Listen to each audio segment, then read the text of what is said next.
So as we work to address outstanding trade issues with the United States, it's important, it's vital.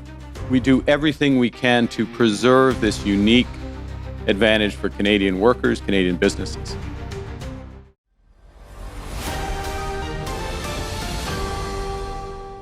Canada does not need to make a lot of noise. Just a few quiet moves were enough to make hundreds of U.S. factories lose contracts. Billions of dollars fall through the cracks. And the North American supply chain flipped direction. At first, it seemed like America's new tariffs would pressure Ottawa into backing down. But the opposite happened. General Motors lost over $1 billion US. Ford is struggling. And everyday Americans are now paying more for every car, every part, and every tank of gas. Canada didn't strike back with loud words, they responded with a strategy. And now, the tide is starting to turn.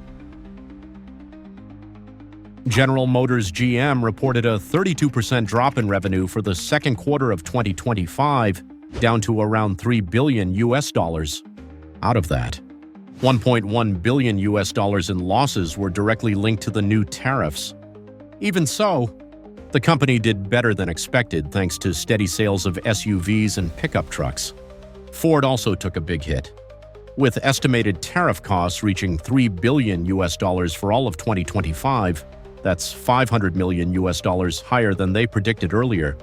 According to the Wall Street Journal, the global auto industry has taken a hit of nearly $12 billion US due to the trade war, and GM alone could lose between $4 to $5 billion US. American consumers are starting to feel the pinch. A simple brake replacement used to cost around $200. Now it's about $210. If new car prices rise too, a car that used to sell for $30,000 might now go for $30,500. These small increases add up and start chipping away at household budgets. Canada's economy shrank by around 1.5% in the second quarter of 2025.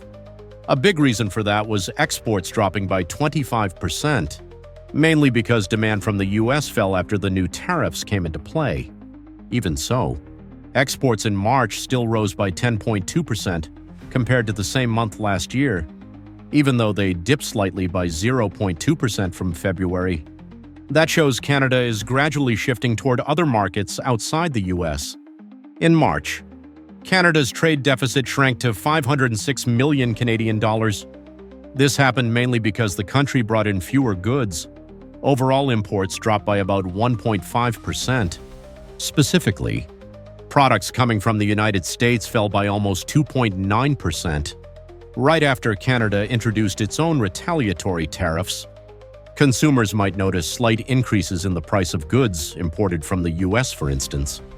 A pack of diapers that used to cost 40 Canadian dollars might now be 41 or 42 Canadian dollars. Still, because overall imports dropped and the market is stabilizing, key goods like cooking oil and rice are holding steady in price, at least for now.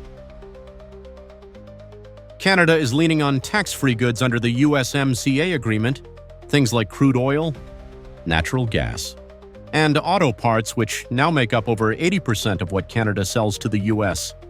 In particular, Canada provides around 60 to 70% of the oil that America imports, helping cushion the blow from the tariff war. The share of Canadian exports that qualify for USMCA benefits has also gone up from 37% last year to 50% now. That shows Canada is doing its homework, following the rules to keep trade flowing smoothly, even when things get tense. For everyday folks, this means gas prices and auto parts in Canada are staying more stable. If it used to cost 100 Canadian dollars to fill up 50 liters of gas, you're probably still paying about the same. A locally made oil filter might even be cheaper than one imported from the US, about 25 Canadian dollars instead of 27. So if they do end up having to pay back those tens of billions of dollars in tariffs that they've imposed, that won't be something that they couldn't have seen coming.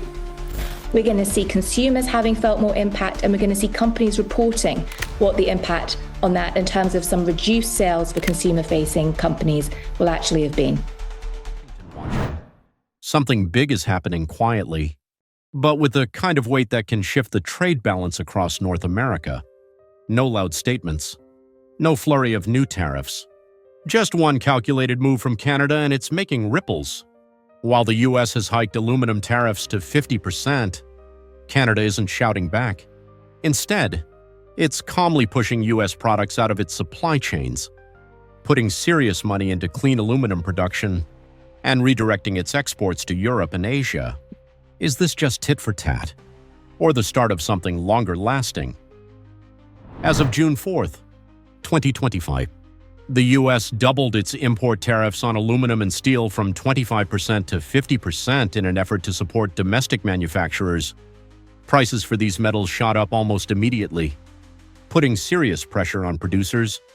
Canada, the top aluminum supplier to the U.S., got hit hard. Industry groups have warned that tens of thousands of jobs could be lost. In July alone, Canada saw 40,800 jobs disappear, mostly in manufacturing, particularly aluminum smelting the steepest monthly drop in 8 months. The clearest sign is in prices. If you used to buy a 12-pack of soda for 10 Canadian dollars, that same pack could now cost 11 or even 12 Canadian dollars. Building materials, window frames, electronics, even cars. The things we spend on day-to-day could see quiet price bumps in the near future. Instead of fighting back with words, Canada's putting its energy where it counts. Aluminary Alouette just announced a 1.5 billion Canadian dollar investment, about 1.1 billion US dollars, to upgrade its aluminum smelter in Sept-Îles, Quebec. It also signed a long-term power supply deal with Hydro-Quebec that lasts until 2045. That's a solid base to keep Canada's aluminum industry globally competitive for decades. And it's not just one company. Rio Tinto is making big moves too, with $1.2 billion US dollars going into modernizing the Isle-Malines hydroelectric station in Alma, Quebec.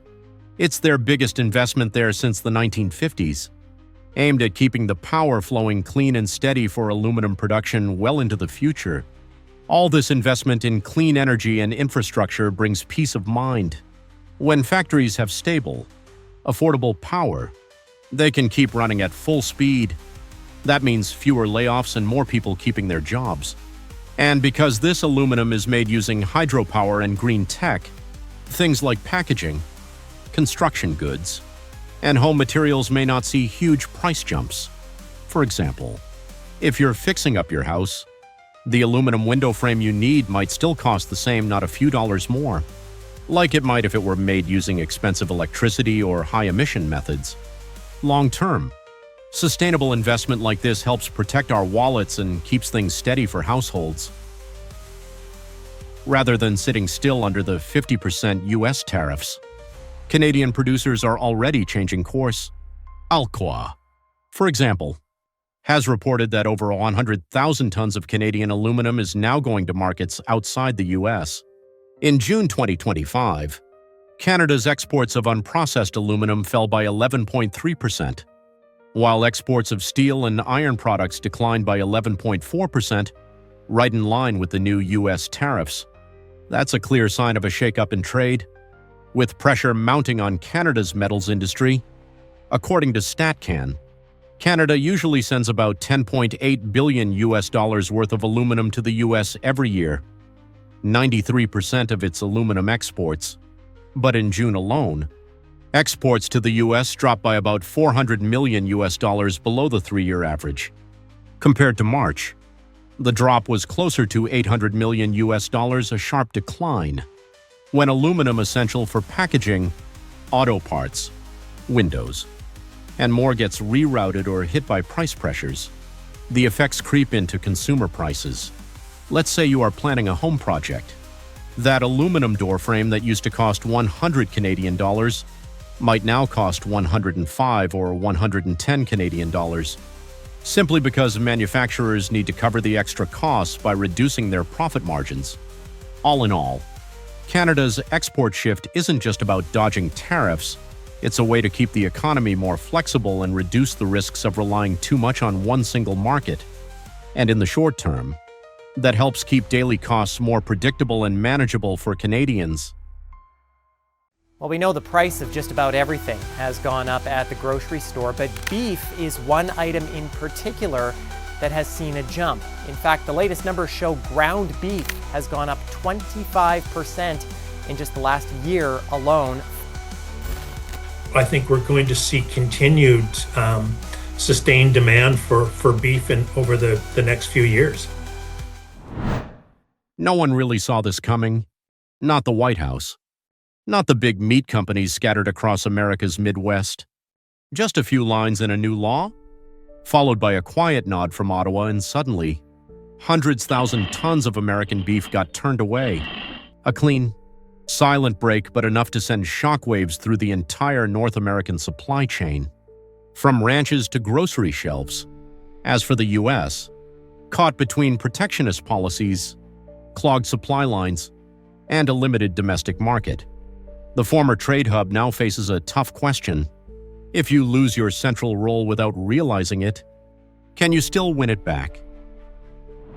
Shortly after Canada's Parliament passed Bill C-202, which lets the country reject farm imports from nations deemed a food security risk, it denied entry to 150,000 tons of U.S. beef.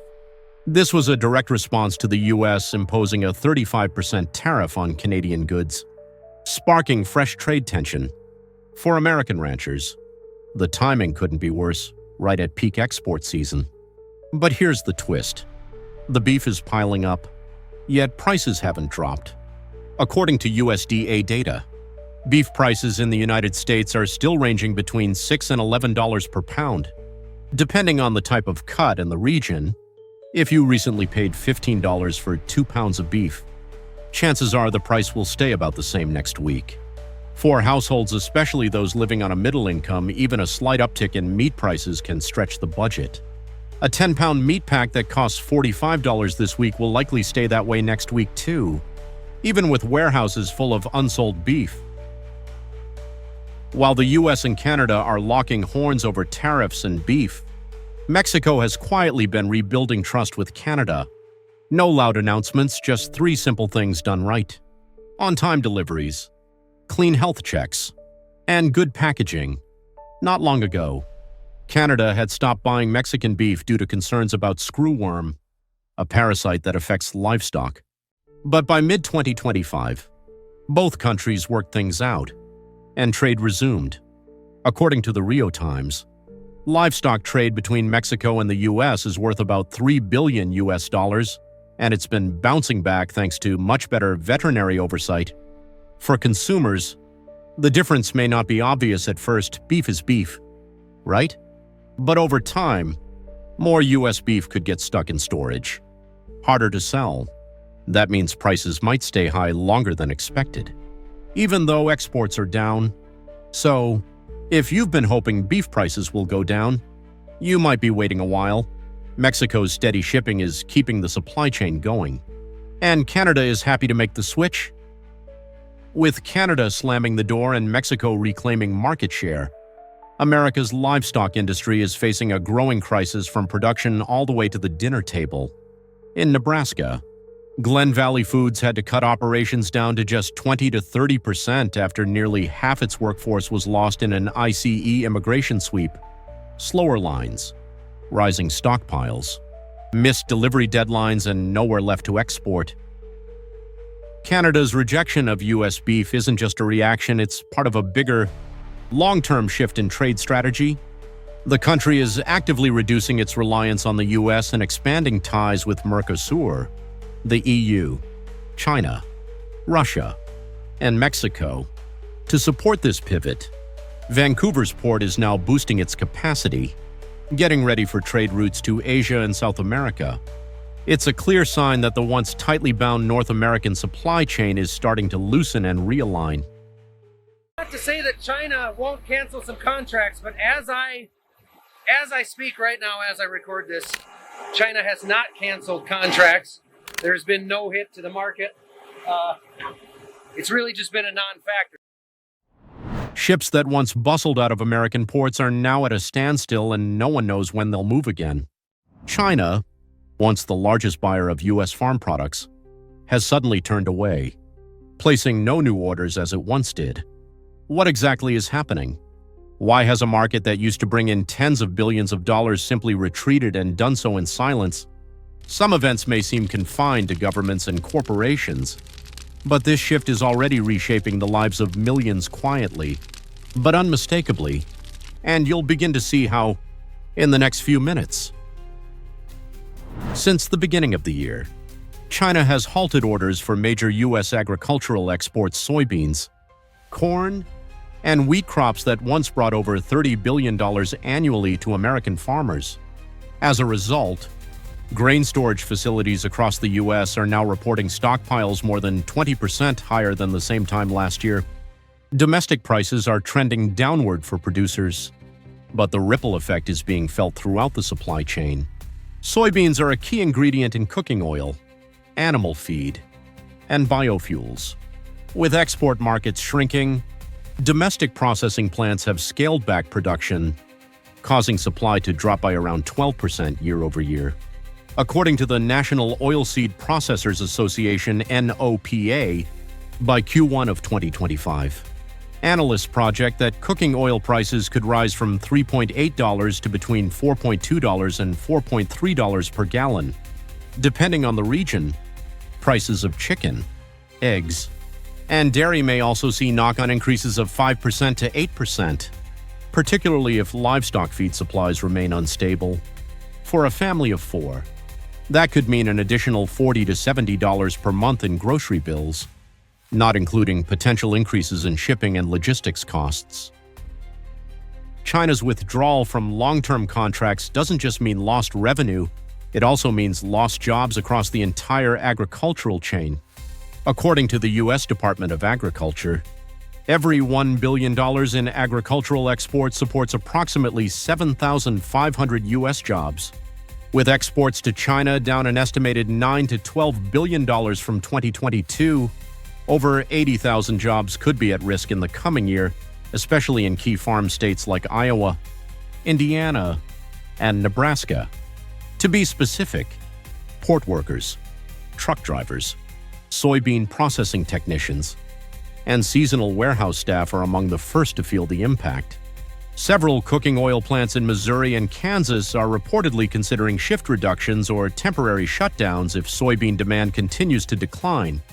For households dependent on agricultural supply chain work, this could deliver a serious income shock and potentially raise rural unemployment by 1 to 1.5% in early 2025. Despite the downturn in exports, many American farmers remain optimistic, largely because they've found new ways to earn a living outside traditional agriculture. Today, around 80% of U.S. farm household income comes from non-farming sources, including leasing land for wind turbines, earning $10,000 to $20,000 per year per turbine, installing solar panels $2,000 to $5,000 per acre annually, operating farm stays, corn mazes, or selling local specialties. However, not every farmer has enough land or the right location to join in. According to the USDA, only 20 to 25% of farm households have the infrastructure needed to lease land for renewable energy. This creates a growing divide. Larger farms near power grids are doing fairly well. Smaller, traditional farms face the risk of losing 30 to 40% of their annual income without timely subsidies or alternative income streams. The 2025 Farm Bill proposes to add $28 billion over 10 years, primarily to expand crop insurance, a safeguard meant to protect farmers from catastrophic yield loss or price crashes. But the policy has clear limits. It only pays out when actual damage is reported. It can't compensate for the long-term loss of a major buyer like China. Many small or single-crop farms may fail to qualify for expanded coverage. In the long run, experts warn that if China continues to pull back, 20 to 25% of small U.S. farms may be forced to consolidate or sell their land within the next 5 years. Meanwhile, solar lease rates continue to climb by 7 to 10% annually, prompting some farmers to consider leaving agriculture entirely because income from solar power is often more predictable than planting crops. Uncertainty alone is deeply affecting them. They can't go any longer. The billions that have been collected in Canadian tariffs need to be released and put back in the economy if we want to keep some of these businesses going until such time as a deal can be made. In just a few months, the once bustling factories of Michigan have fallen silent. Factory gates are locked, parking lots stand empty, and thousands of workers have returned home clutching layoff notices. Across the border, Canada's steel furnaces are cooling, and shipping goods to the United States has suddenly become a luxury. From a tax decision initially intended to protect the steel industry, a quiet shockwave is spreading from factory floors to neighborhoods, to the very cars you drive and the bricks you build with. After the United States imposed new tariffs on steel starting August 1st, 2020, major Canadian companies such as Rio Tinto and Marine Industries began considering redirecting exports to Europe or cutting production altogether. With such high tariffs, selling to the U.S. has become virtually impossible. The Canadian government responded by pledging to prioritize domestically produced steel and aluminum for infrastructure, defense, and automotive projects, aiming to protect jobs and support the steel sector. But this is not just a story about steelmakers. With less steel available and raw material prices climbing, the cost of a popular U.S. pickup truck could rise by $1,500 to $2,000. A steel frame for a house or other construction projects could cost 10 to 15% more. For families planning to renovate, build a garage, or buy a new vehicle, that's a significant extra expense. In a short span, Michigan has lost more than 13,000 jobs as 5 major plants shut down.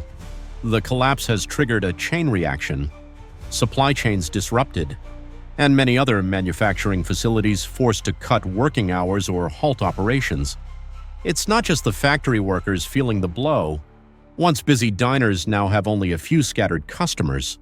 Auto repair shops, grocery stores, and hair salons around industrial areas are seeing fewer patrons. In some cases, business owners have reduced operating hours and rotated staff days off. One job loss can force an entire family to tighten spending simpler meals at the dinner table, postpone purchases, even reconsidering extra classes for the children. While tariffs of 25 to 50% were meant to safeguard the U.S. steel industry, the reality is that keeping just one job in the sector costs as much as $900,000 per year, a direct burden on taxpayers and consumers. Worse still, each job preserved in steelmaking could mean the loss of up to 75 jobs in industries that rely on steel, from auto manufacturing and construction to industrial machinery. Experts estimate that the total job losses could reach 75,000 if these tariffs remain in place, far exceeding the number of jobs saved. The United States remains heavily dependent on steel imports from Canada and Mexico. Tariffs on these two partners not only threaten supply shortages but also push up domestic production costs.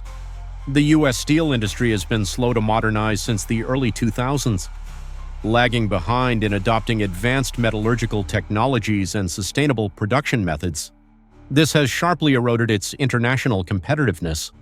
Without urgent restructuring, technological upgrades, and an expansion of domestic supply, the risk of losing market share at home is increasingly likely